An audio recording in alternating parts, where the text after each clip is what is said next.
Nagsimula ang kwento sa kailaliman ng isang masukal na kagubatan, isang grupo ng mga bandido sa bundok ang natitisod sa isang mahiwaga, kaakit-akit na kanta na umaanod sa mga puno. Dahil dito, sinundan nila ang himig hanggang nakatagpo sila ng tatlong magagandang magkapatid na babae, sina Lian Lane, Li Qing, at si Chilo. Dahil sa kanilang kagandahan, ang mga bandido ay naging matapang at hinihiling na sumama sa kanila ang mga kapatid na babae. Si Li Qing, nang marinig ang kanilang mga kahilingan, ay iniunat ang kanyang leeg bilang banayad na tanda ng pagsang-ayon. Pero ang hindi alam ng mga bandido na ito ay hindi ordinaryong babae, ang tatlong babaeng ito ay mga demonyo.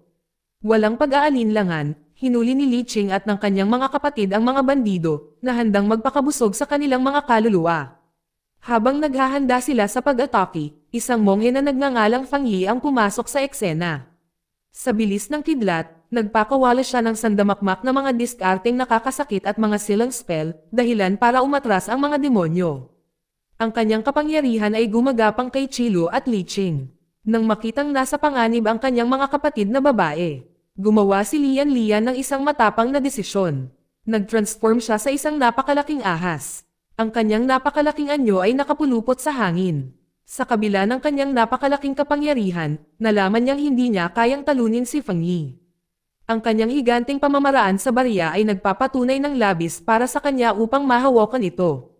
Nalampasan at nalulula, si Lian at ang kanyang mga kapatid na babae ay gumawa ng matigas na desisyon na umatras, nawala sila ng walang bakas.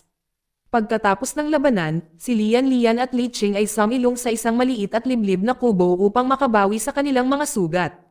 Habang nagpapahinga sila, ibinahagi ng magkapatid na babae ang katotohanan sa likod ng kanilang misyon. Nangongolekta sila ng mga kaluluwa ng tao para ayalay sa kanilang pinuno, isang makapangyarihang demonyo na nagngangalang Mama. Dahil kung mabaygaw sila, mabigat ang parusa na ipapataw sa kanila. Hindi nagtagal, isang binata na nagngangalang Wang Sheng ang napunta sa kubo. Siya ay naligaw ng landas sa kagubatan. Nang makita si Lian na sugatan, sinamantala ni Li Qing ang pagkakataon. Gamit ang kanyang mapang-akit na alindog, nagsimula siyang manligaw sa kanya, sinusubukan ng kanyang katawan na makagambala. Ngunit si Wang Sheng, malakas ang loob at hindi natitinag, ay tinanggihan ang kanyang mga pagsulong ng walang pag-aalinlangan. Sa katunayan, tahasan niyang sinasabi sa kanya na mas maganda ang kanyang asawa kaysa sa kanya. Naguguluhan ngunit nagtataka, si Li Qing ay nagtataka kung paano magiging matatag ang kanyang pasya. Dahil sa pag-aalalang hindi sapat ang kanyang pang-akit para makuha siya, nagpasya si Wang Sheng na umalis. Bago siya umalis, inabutan niya si Li Qing ng ilang damit, pinayuhan siyang magtakip ng sarili habang papalabas siya ng kubo. Nang wala na siya, hindi maaalis ni Li Qing ang pag-usisa niya tungkol sa asawa ni Wang Sheng. Hindi niya maintindihan kung bakit ganoon kadaling tatanggihan siya ni Wang Sheng. Habang tinatahak ni Wang Sheng ang kagubatan, napadpad siya sa isang prosesyon ng kasal. Ang mga tunog ng selebrasyon ay pumupuno sa hangin, ngunit ang kanyang piraso ay nabasag nang bigla siyang humarap kay Li Qing. Galit na galit, humingi siya ng paliwanag para sa kanyang pagtanggi, ang kanyang mga mata ay nag-aapoy sa tindi. Nalilito at naalarma, sinubukan ni Wang Sheng na kumawala, ngunit siya ay walang humpay, na nagbabanta sa kanyang buhay maliban kung pumayag itong dalhin siya sa kanyang tahanan. Sa kabila ng kanyang mga pagbabanta, hindi kayang saktan siya ni Wang Sheng, isang lalaking may kabaitan at integridad. Pagkaraan ng ilang sandali, nag-aatubili siyang sumang-ayon, ngunit sa kondisyon lamang na humingi siya ng pahintulot sa kanyang asawang si Tupan. Siya ay isang general ng lungsod, si Wang Sheng alam ang kabigatan ng sitwasyon. Kinabahan siya, ipinaliwanag niya kay Tupan na habang naghahanap siya ng gamot sa kabundukan, may nakita siyang batang babae na hinaharas ng mga bandido. Bilang asawa sa asawa ng isang general, pakiramdam niya ay tungkulin niyang tulungan siya. Pagdating nila, inihayag ni Li Qing ang kanyang tunay na ugali, at nag-react ang bote ng demon sensing ni Wang Sheng, na nagpa-alerto kay Tupan. Gayunpaman, hindi agad kinikilala ni Tupan si Li Qing bilang isang demonyo. Kamakailan lamang ay nakatanggap siya ng mga ulat tungkol sa mga demonyong pumapasok sa nayon at kinukuha ang mga taga-nayon. Kaya nag-iingat siya, ngunit hindi pa kumbinsido. Samantala, dalawang exorcist ang nagpupumilit na palayain ang mga taga-nayon mula sa pag-aari ng demonyo. Ang kanilang mga pagsisikap ay nagtutulak sa kanila sa bingit ng kamatayan. Hindi nagtagal, dumating si Tupan at ang kanyang mga kasamahan sa tamang oras. Matagumpay na natalo ang mga demonyo sa pagpapanumbalik ng kaayusan sa nayon. Sa gabing iyon, habang sumisikat ang buwan, sina Wang Sheng at Tupan ay nagsasagawa ng kanilang gabi-gabing ritual, isang malalim na matalik na kasanayan na naging bahagi ng tradisyon ng kanilang pamilya sa loob ng maraming taon. Isa na nagbubuklod sa kanila sa paraang hindi magagawa ng mga salita.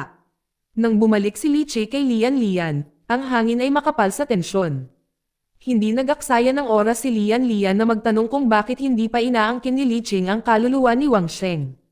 Sinabi niya na iba si Wang Sheng, ang kanyang katapatan sa kanyang asawa ay nagpahiwalay sa kanya sa ibang mga lalaki at ito ang nagpigil kay Li Qing na kunin ang kanyang kaluluwa. Si Lian Lian, na naramdaman ang panganib, ay nagbabala kay Li Qing tungkol sa kanilang pinuno, si Mama.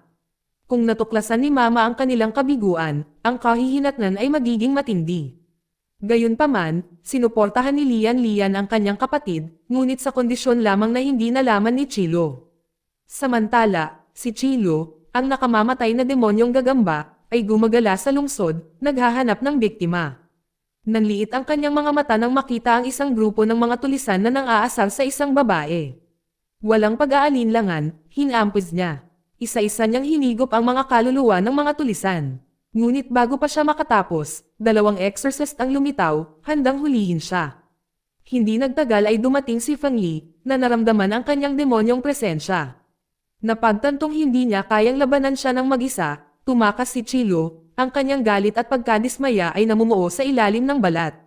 Nang maglaon, tumayo sina Chilo at Lian Lian sa harapan ni Mama, handang iharap ang mga kaluluwa ng tao na kanilang nakolekta. Ngunit wala pa rin si Li Qing. Mabilis na tinakpan ni Lian Lian ang kanyang kapatid na babae, na sinasabing si Li Qing ay naghahanap ng higit pang mga kaluluwa. Ngunit hindi naniwala si Chilo. Naghinala siya ng mapagtanto niyang si Li Qing ay hindi kumukuha ng kahit anong kaluluwa. Bakas ang galit ni Mama habang nagbibigay ng nakakagigil na ultimatum. Sina Chilo at Lian Lian ay nagkaroon hanggang sa panahon ng taglagas upang mangalap ng 72 kaluluwa ng tao. Kinaumagahan, nagulat ang lungsod ng balita ng ilang mga tulisan na natagpuang patay.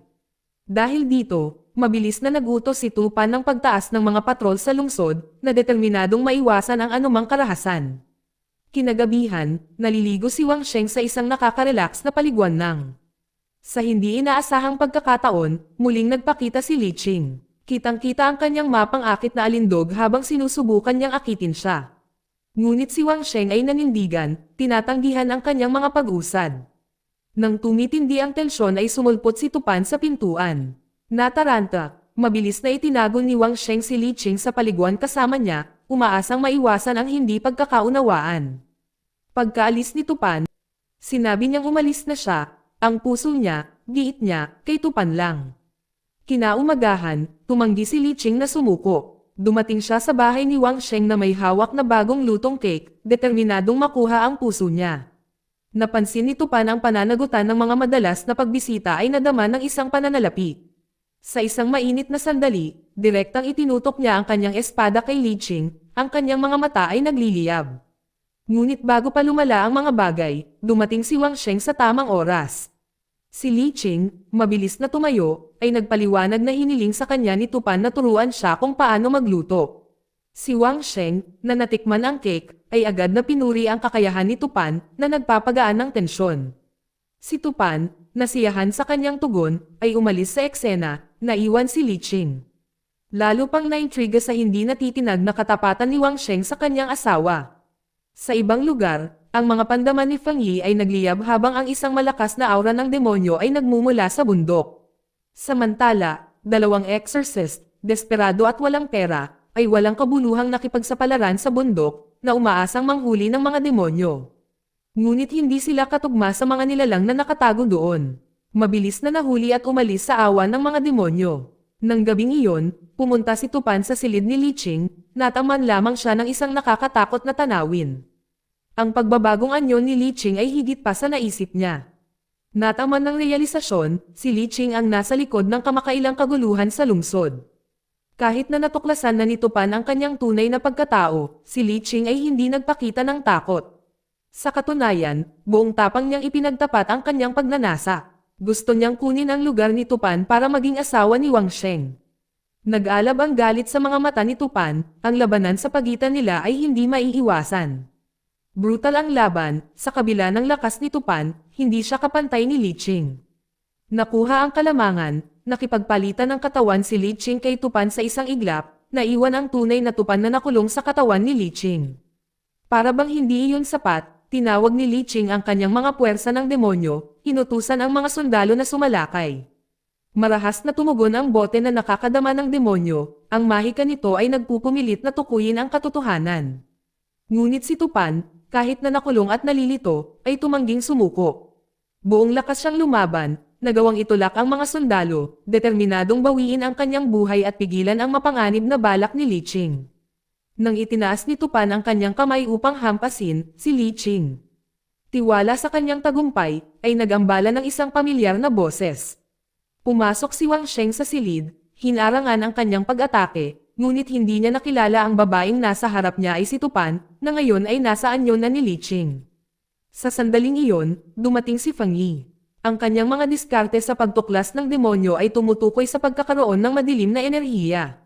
Sa mabilis na katumpakan, ikinulong ni Feng Yi si Tupan sa loob ng isang napakalaking scroll, tinatakan siya ng malalakas na simbolo. Walang kapangyarihan, nagpumiglas si Tupan habang tumatagal ang mga pangangilabot, na kalaunan ay ikinulong siya sa isang larawan. Si Li Qing, ang kanyang ekspresyon na malamig at nasisiyahan, ay humiling na ang larawan ay itagos sa kanyang silid kung saan ito mananatili bilang isang palaging paalala ng kanyang tagumpay. Ang mga tao ng bayan, na walang kamalay-malay sa totoong mga pangyayari, ay nagdiwang ng kanilang inaakala na tagumpay, sa paniniwalang ang demonyo ay nahuli na. Samantala, naghanda si Li Qing para magpalipos ng gabi kasama si Wang Sheng.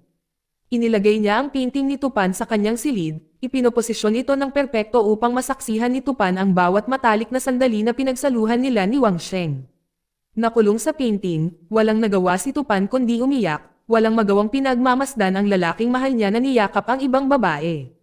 Hindi nagtagal pagkatapos dumating at nawala ang deadline para sa pagkolekta ng mga kaluluwa ng tao, at kasama nito, hinarap ni Lian Lian ang kanyang kaparusahan.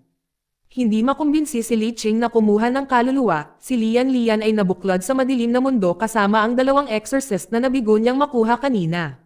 Samantala, si Qilu ang naatasang pumalit sa kanya.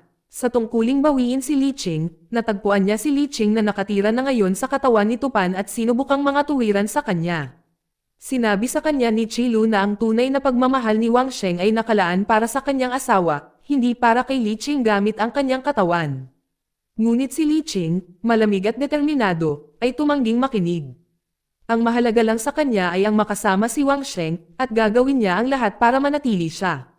Sa takot sa parehong parusa na nangyari kay Lian Lian, nagpasya si Qilu na tanggapin ang mga bagay sa kanyang sariling mga kamay. Aangkinin niya ang kaluluwa ni Wang Sheng para sa kanyang sarili, na nagsimula ng matinding labanan sa pagitan nila ni Li Qing. Ang kaguluhan ay nagbunsod kay Wang Sheng mula sa kanyang silid kung saan siya dumating sa tamang oras upang ihinto ang laban. Ipinaliwanag ni Li Qing, ang manipulator, na nakababatang kapatid niya si Qilu. Nagulat si Wang Sheng, iginiit na walang kapatid na babae si Tupan. Sinubukan ni Qilu na yakapin si Wang Sheng, na kinukumbinsi siya na siya nga ang kapatid ng kanyang asawa. Pagkaalis ni Wang Sheng, nangako si Li Qing na kukunin ang kanyang kaluluwa at babalik kay mama. Ngunit habang ang bigat ng kanyang mga salita ay nakabitin sa hangin. Gumawa si Qilu ng pagpili. Inabandona niya ang kanyang plano, iniwan si Li Qing na harapin ang mga kahihinatnan ng mag-isa. Kinaumagahan, lalong nabalisa si Wang Sheng nang mapansin niya ang mga nakakabagabag na pagbabago sa kanyang asawa. Si Tupan ay naging malayo, madalas na tumatanggi sa kanyang mga pagtatangka sa pagpapalagayang loob. Ang kanyang dating mabait na kilos ay nagbago, at ngayon ay binanggit niya ang isang nakababatang kapatid na babae, isang taong hindi pa kilala ni Wang Sheng. Nag-aalala, hinanap ni Wang Sheng si Feng Yi para sa mga sagot. Ipinaliwanag niya ang kakaibang anino na parang ahas na nakita niya sa kanyang silid. At si Feng Yi, matapos marinig ang kanyang kwento, ay inabutan siya ng isang espesyal na alak. Ang alak na ito, ay magpapakita ng tunay na anyo ng isang demonyo. Samantala, napansin na rin ng mga kawal ni Tupan ang kakaibang ugali. Ang kanyang madalas na pagliban sa patrol ay nagdulot ng mga hinala sa kanila, ngunit walang makapagpaliwanag sa mga biglaang pagbabago nito. Kinagabihan, naghanda si Wang Sheng ng isang piging na sinamahan ng espesyal na alak na ibinigay sa kanya ni Feng Yi. Ngunit sa pagbukas ng gabi, isang kakaibang enerhiya ang bumalat sa bayan, na nagpapadala ng isang alon ng pagkabalisa sa hangin. Si Li Qing na naramdamang may mali, ay naging balisa. Humiling siya na samahan siya ni Wang Sheng para sa isang libing, na sinasabing ang kanyang tiyahin ay namatay. Pumayag si Wang Sheng, ngunit iginiit na inumin muna ni Li Qing ang espesyal na alak. Nag-aatubili, sumunod siya. Bago sila umalis, kinuha ni Wang Sheng ang painting mula sa kanyang silid, ang naglalaman ng tunay na kaluluwa ni Tupan. Dahil doon, umalis sila nang hindi alam kung ano ang naghihintay sa kanila. Nang maglaon, dinala ni Li Qing si Wang Sheng sa isang kapahamakan kung saan naghihintay ang isang hindi inaasahang pananambang. Dalawang exorcist na ipinadala upang manghuli ng mga demonyo ay nagpahayag ng kanilang sarili bilang mga nilalang na nagbago. Habang inilunsad nila ang kanilang pag-atake, hinimok ni Li Qing si Wang Sheng na tumakas, ngunit tumanggi siya, determinadong protektahan ang kanyang asawa. Dahil dito inamin niya ang totoo. Hindi siya si Tupan, ngunit nangako siyang ibubunyag ang totoong lokasyon ni Tupan kung umalis si Wang Sheng sa eksena nang hindi nasaktan. Habang nagpapatuloy ang labanan, sumiklab ang kaguluhan nang mawala ang pagkakahawak ni Wang Sheng sa painting na naglalaman ng kaluluwa ni Tupan. Desperado siyang kunin ito, sumugod siya, ngunit hinarang siya ng isa sa mga exorcist, na pumihil sa kanya na maabot ang painting. Sa sandaling iyon, kumilos si Li Qing. Sa matinding determinasyon, tinatakan niya ang isa sa mga exorcist, na naging walang magawa, at pagkatapos ay sa isang mabilis na pagtulak ipinadala ang isa pa sa painting upang protektahan si Wang Sheng. Sa kabila nito, hindi pa tapos ang laban. Hinarap ni Li Qing ang natitirang exorcist, ngunit ang kanyang pakikibaka ay pinatindi ng katotohanang wala na siya sa kanyang orihinal na katawan. Matamlay ang kanyang mga galaw, at sa isang malakas na paghagis, napaatras siya. Ang impact ay nagpabagsak kay Li Qing patungo sa selyadong si Tupan, at sa isang iglap, muling nagpalitan ang kanilang mga katawan. Nakulong ngayon si Li Qing sa anyo ni Tupan, at natagpuan ni Tupan ang kanyang sarili pabalik sa katawan ni Li Qing. Sa labas ng painting, lumilipat ang hangin nang lumitaw si Chilo, ngunit hindi para tulungan si Wang Sheng. Sa pagkakataong ito, dumating siya na may dalang utos na ibalik si Li Qing kay Mama. Nang tumibok ang tensyon, lumitaw si Feng Yi, gumagalaw ng may katumpakan.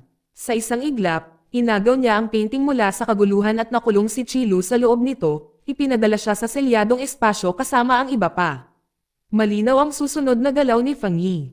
Kailangan niyang kunin si Li Qing mula sa painting, kumbinsido na hindi pa sila nagpalitan ng katawan ni Tupan. Sa mabilis na katumpakan, pinalaya ni Feng Yi si Li Qing, pagkatapos ay sinunog ang painting, tinitiyak na hindi na makakatakas ang mga demonyo sa mga hangganan nito. Nang makalaya na si Li Qing, si Wang Sheng, na nauutol pa rin sa kaguluhan, ay niyakap siya, na naniniwalang siya ang kanyang asawa. Ngunit ang bigat ng panlilinlang ay nakadiin ng husto kay Li Qing. Hindi na makapagsinungaling pa, ipinagtapat niya na si Tupan ay nakulong pa rin sa madilim na kaharian at muli silang nagpalit ng katawan. Ang paghahayag na ito ay tumama kay Wang Sheng na parang isang suntok sa dibdib.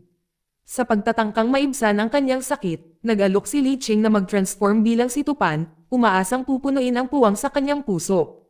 Ngunit si Wang Sheng, ang kanyang pasya na hindi natitinag, ay malumanay na tumanggi. Dahil walang makakapalit sa kanyang asawa. Si Li Qing, na naguguluhan sa kanyang pagtanggi, ay nagtanong kung bakit sa mabigat na puso, ipinaliwanag ni Wang Sheng na ang tunay na pag-ibig ay hindi maaaring pekein. Si Li Qing na hindi maintindihan ang lalim ng gayong pagmamahal, ay nadama ang bigat ng pagkabigo. Sa huling sulyap, hiniling sa kanya ni Wang Sheng na umalis. Bago ipagpatuloy ang kanyang paghahanap kay Tupan, binalaan si Wang Sheng ni Feng Yi tungkol sa madilim na kaharian, isang mailap, mapanganib na lugar na nakabitin sa pagitan ng langit at impyerno. Ngunit si Wang Sheng, na hinimok ng kanyang determinasyon na hanapin ang kanyang asawa, ay tumanggi na hadlangan. Si Feng Yi, nag-aalok na tulungan si Wang Sheng na makapasok sa madilim na kaharian bilang isang paraan ng pagbabayad sala sa kanyang mga nakaraang pagkakamali. Binalaan niya si Wang Sheng na ang kaharian ay isang lugar na puno ng mga nawawalang kaluluwa at dapat siyang bumalik bago sumikat ang araw o panganib na makulong magpakailanman. Si Wang Sheng, desperado, ay sumang-ayon sa mga tuntunin ng walang pag-aalinlangan. Sa isang matatag na kamay, ginabayan siya ni Feng Yi sa madilim na kaharian. Dumating sila sa isang malungkot na nagyelo kung saan ang hangin ay makapal na may nakakatakot na katahimikan. Ilang sandali pa, mabilis na nakita ni Feng Yi si Tupan, ang kanyang anyo ay nakulong sa ilalim ng yelo.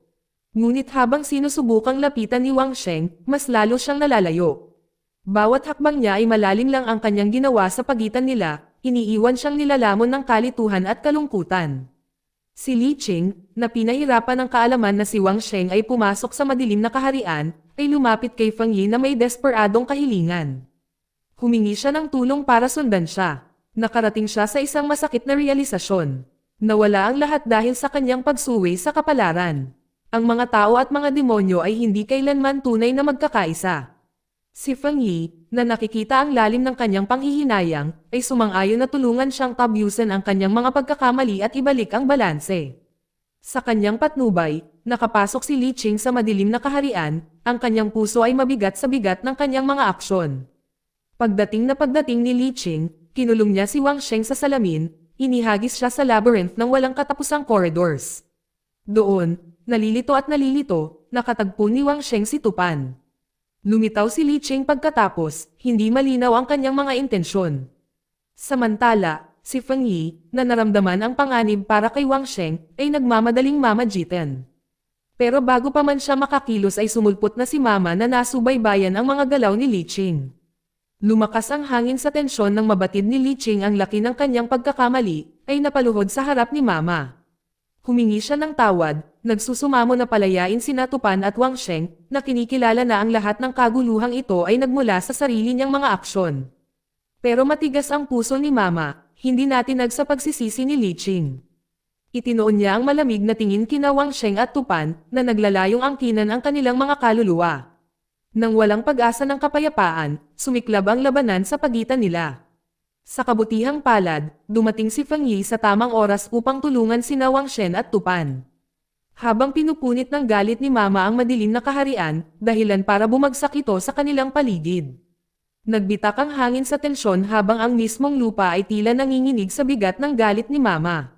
Sa isang desperadong hangarin na protektahan si Wang Sheng mula sa pagkabihag, si Li Qing ay gumawa ng isang nakakabagbag damdaming desisyon. Pinili niyang manatili. Isinakripisyo ang sarili upang matiyak na kapwa makakatakas sina Wang Sheng at Tupan sa gumuhong kaharian. Bago umalis si Wang Sheng, isang tahimik na pasasalamat lang ang ibinigay sa kanya ni Li Qing. Puno ng pasasalamat ang boses niya. Hindi sa sakit, kundi sa pagmamahal na ipinakita nito sa kanya at sa mga aral na ibinigay niya. Sa unang pagkakataon, naunawaan niya talaga ang kahulugan ng pag-ibig. At ito ay isang aral na dadalhin niya magpakailanman. Dito nagtatapos ang kwento. Salamat sa panonood, kaibigan.